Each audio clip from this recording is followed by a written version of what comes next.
The clock on my nightstand glowed 2:47 a.m. when I heard her key turn in the lock. Again. The sound that had once brought me comfort, Sophie coming home to me, now felt like a dagger twisting in my chest. I lay there in the darkness, listening to her stumble through our apartment, the familiar ritual of another night where I was the last thing on her mind. My name is Lucas, and this is the story of how I learned that sometimes the person you love most will take your devotion for granted until the moment you stop giving it. It's about the painful realization that love without respect is just elaborate self-destruction, and how walking away from someone who thinks they're irreplaceable can be the most liberating decision you'll ever make. Sophie and I met during that golden period of our early 20s when everything felt possible. We were that couple other people envied, the ones who finished each other's sentences, who could spend hours talking about nothing and everything. Our love felt effortless, like we'd been designed specifically for each other. Late-night drives with no destination, deep conversations that lasted until sunrise, spontaneous adventures that turned ordinary weekends into treasured memories. We were two souls completely lost in each other, and it was beautiful. When we married 3 years later, standing before our friends and family, I felt like I was exactly where I was supposed to be. We had dreams that stretched beyond the horizon, traveling to places we'd only seen in magazines, building something meaningful together, maybe starting a family when the time was right. For those first few years, everything felt like a fairy tale written just for us. But life has a way of testing even the strongest bonds. I was pouring my heart and soul into building my consulting business from nothing, working 16-hour days, making sacrifices that I told myself were temporary investments in our future. Despite the crushing workload, Sophie remained my North Star. No matter how exhausted I was, I made time for her. Surprise picnics in the park, handwritten notes left in her coffee mug, quiet evenings where I'd listen to her dreams and fears with the same intensity I'd given her on our first date. At first, she appreciated these gestures. She was my biggest cheerleader, proud of my ambition and supportive of the sacrifices we were both making. She'd massage my shoulders when I came home stressed, celebrate my small victories like they were major triumphs, and remind me that we were building something together. But slowly, almost imperceptibly, something shifted. It started with subtle complaints. She wanted more me time, she needed to focus on herself. I supported this completely. Everyone needs space to grow, to discover who they are outside of a relationship. I encouraged her to pursue her interests, to spend time with friends, to explore whatever made her happy. I thought I was being the perfect supportive husband. What I didn't realize was that focusing on herself had evolved into something entirely different. It wasn't about self-improvement or personal growth, it was about selfishness disguised as empowerment. She began treating our marriage like a convenience store, taking what she needed while contributing nothing in return. The woman who once asked about my day with genuine interest now barely looked up from her phone when I spoke. The wife who used to plan our weekends together started making solo plans without even mentioning them. She stopped trying to connect with me emotionally, stopped participating in the small rituals that make a marriage feel alive, but somehow still expected me to treat her like she was the center of my universe. It was as if she wanted all the benefits of being married, the security, the companionship when it suited her, the emotional support when she needed it, without any of the responsibility that comes with being a true partner. At first, I told myself this was just a rough patch. Every marriage has its seasons, right? Some are spring, full of growth and renewal. Others are winter, requiring patience and endurance. I convinced myself we were just weathering a temporary storm. So I did what any devoted husband would do, I tried harder. I avoided conflicts, swallowing my frustration when she dismissed my concerns. I surprised her with thoughtful gifts. Her favorite flowers delivered to her office, that expensive perfume she'd mentioned months earlier, even the designer handbag she'd been coveting for nearly a year. Each gesture was my way of saying, I'm still here. I still see you. I still choose you. But none of it penetrated the wall she'd built around herself. She'd offer polite thanks, sometimes not even that, before returning to whatever had captured her attention, usually her phone or plans that didn't include me. There was no genuine emotion behind her responses, no real appreciation, no acknowledgement that I was desperately trying to save what we'd built together. When she announced she needed space to find herself, I gave it to her without question. I stopped initiating intimacy, stopped planning date nights, stopped trying to pull her close when she seemed distant. I let her go out with friends whenever she wanted, supported her decisions even when they hurt, and waited patiently for her to remember what we meant to each other.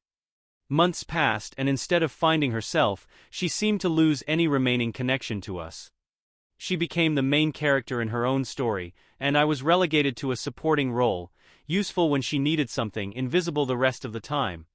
She began acting like she was settling by being with me, like she deserved something better than the man who had spent years proving his love through actions both grand and small. When you love someone who doesn't value you, it creates a special kind of psychological torture. You start questioning everything about yourself. Maybe she's right. Maybe I'm not enough. Maybe I'm boring, predictable, insufficient. I spent countless nights staring at the ceiling, replaying conversations and analyzing every interaction, trying to pinpoint the exact moment I had become inadequate in her eyes. But deep down, beneath all the self-doubt and desperate rationalization, I knew the truth. I couldn't save someone who didn't want to be saved. No amount of love, patience, or sacrifice would matter if she had already decided I wasn't worth the effort. The breaking point came on a Tuesday night in November. I'd been waiting up for hours, watching the clock tick past midnight, then 1 a.m., then 2 a.m. This wasn't unusual anymore, but something about that particular night felt different. When I finally heard her key in the lock, I exhaled slowly, trying to center myself. I was too emotionally exhausted for another fight. She stumbled through the door, the sharp scent of alcohol announcing her arrival before I even saw her. She barely acknowledged my presence, tossing her purse onto the couch and kicking off her heels with careless abandon. I watched this routine with a mixture of sadness and resignation. "Sophie," I said quietly, my voice barely above a whisper. "Do you even realize what you're doing to us? This isn't just about coming home late. You're pushing me away, shutting me out. I've been patient, I've tried to understand, but you're not acting like a married woman anymore." She rolled her eyes with theatrical exaggeration, as if I'd just accused her of the most absurd crime imaginable. Then, with a lazy smirk that I'll never forget, she laughed, actually laughed, at my pain. "Oh, please," she scoffed, her words slightly slurred but her meaning crystal clear. "You think I need you? Do you really think you're that special? Plenty of men want me, Lucas. If you leave, I'll replace you the next day." The words hit me like a physical blow, but I kept my expression neutral. She wasn't finished destroying what remained of my heart. She straightened up, her voice becoming clearer and more cutting. "I'm done living by your rules. I'm done living by anyone's rules. This is my life, and neither you nor society is going to tell me how to live it. I'm in my baby girl era now, Lucas. Either deal with it or don't." That was the moment I knew our marriage was over. Not because of the words themselves, but because of the complete absence of love, respect, or even basic human decency behind them. She had revealed who she truly was, and it wasn't the woman I had married. I didn't argue. I didn't yell. I didn't beg her to see reason or remember what we once meant to each other. What would have been the point? She had already decided who she wanted to be, and it wasn't someone who valued what we'd built together. So I did the only thing left to do. I let her have the life she thought she wanted, and I walked away. The next morning, with a clarity I hadn't felt in months, I called the best divorce attorney in the city. I wasn't interested in revenge or making her life difficult, I just wanted a clean break. The legal process moved surprisingly quickly since we had no children, and I wasn't about to waste energy fighting over material possessions. I didn't care about what was fair or unfair, I just wanted my freedom back. When the papers were signed, I did exactly what I had promised myself. I disappeared from her life completely. No dramatic exits, no final speeches, no social media stalking. I simply ceased to exist in her world, the same way she had made me feel invisible in mine. At first she seemed relieved, even celebratory. Her social media became a highlight reel of liberation. Photos of nights out with friends, captions about new beginnings and knowing your worth. She appeared to be thriving without me, which only confirmed that I had made the right decision. She jumped back into dating almost immediately, and predictably there were plenty of men eager to entertain her. But here's what she didn't anticipate. being wanted isn't the same as being valued. The men who chased after her weren't looking for a wife or life partner. They were looking for fun, for conquest, for temporary entertainment. And the men who were genuinely ready for commitment. They weren't interested in someone who treated relationships as disposable. I heard through mutual friends that she cycled through relationships quickly, jumping from one disappointment to the next, never finding anything that lasted beyond a few months. The attention she had once thrived on began feeling hollow and meaningless. The confidence she had flaunted started to crack as reality set in. She had traded a man who genuinely loved her for a series of men who saw her as nothing more than a temporary distraction. Meanwhile, I made a different choice.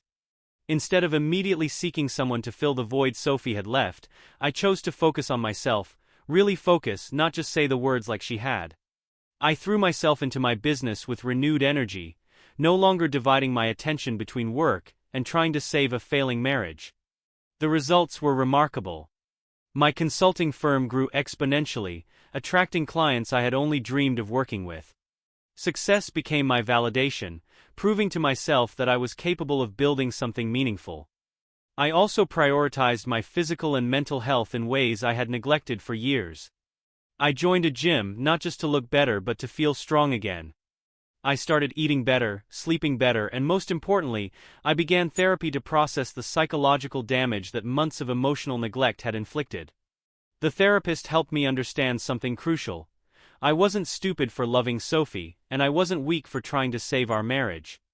I was simply a man who had given his heart to someone incapable of treasuring it. That wasn't my failure, it was my education. Years passed. I flourished in ways I hadn't thought possible, building a life that was genuinely fulfilling rather than just stable. I learned to be alone without feeling lonely, to find joy in solitude, to value my own company. Most importantly, I developed standards for what I would and wouldn't accept in future relationships. Then, 3 years after our divorce, I saw her again. I was running errands at a department store when I turned a corner and there she was, Sophie, standing just a few feet away, staring at me like she'd seen a ghost. For a moment, I almost didn't recognize her. She still looked good, she had always taken care of her appearance. But there was something different in her eyes, something that looked almost like regret. "Lucas," she said finally, her voice uncertain, almost hesitant. I nodded politely. "Hey, Sophie. Been a while." She let out a nervous laugh, tucking a strand of hair behind her ear, a gesture I remembered from when we first met. "Wow, you look different." "Good different." I shrugged casually. "Life's been good." She started asking questions, trying to extend the conversation, fishing for details about my life. I answered politely but kept things surface level, never giving her the deeper connection she seemed to be seeking. After a few minutes of small talk, she smiled uncertainly. "Maybe we could catch up sometime? Really talk?" I smiled back, knowing exactly what my answer would be. "Yeah, maybe." We both knew it would never happen, because that chapter of my life was permanently closed. A few days later she reached out via text, casual at first, then with increasing frequency. Despite my better judgment, I responded initially, allowing nostalgia to creep into the spaces where anger and resentment used to live. Part of me was curious about what she wanted, whether she had learned anything from the consequences of her choices. After weeks of intermittent texting, she suggested we meet for dinner just to talk. For a moment I was tempted. You don't stop loving someone overnight, and I'd be lying if I said some part of me wasn't curious about the possibility of redemption. But then I asked myself the most important question: what was the point? What was I really looking for? An apology? An explanation? A chance to resurrect something that had died for good reason? The answer was clear. I didn't need her to give me closure, I needed to give it to myself. So I declined, not with bitterness or anger but with simple honesty. "I don't think that's a good idea." Before I deleted her number permanently, I sent one final message, not out of spite but as a statement of truth. "I wish you the best, Sophie. I really do." Looking back now, I realize that sometimes the best revenge isn't revenge at all. It's simply moving forward, becoming the best version of yourself, and letting them watch from a distance as you build a life they'll never be part of. It's proving through your actions, not your words, that they didn't break you, they freed you. Sophie thought I was replaceable, that I was just another man who would beg for scraps of her attention. She learned too late that some people can't be replaced, only regretted. And while I genuinely hope she found the happiness she was searching for, I know with absolute certainty that my happiness no longer depends on her finding hers. That perhaps is the most powerful lesson of all. When you stop making someone else's opinion of you more important than your own opinion of yourself, you become truly irreplaceable, not to them but to you. And that's the only replacement that really matters.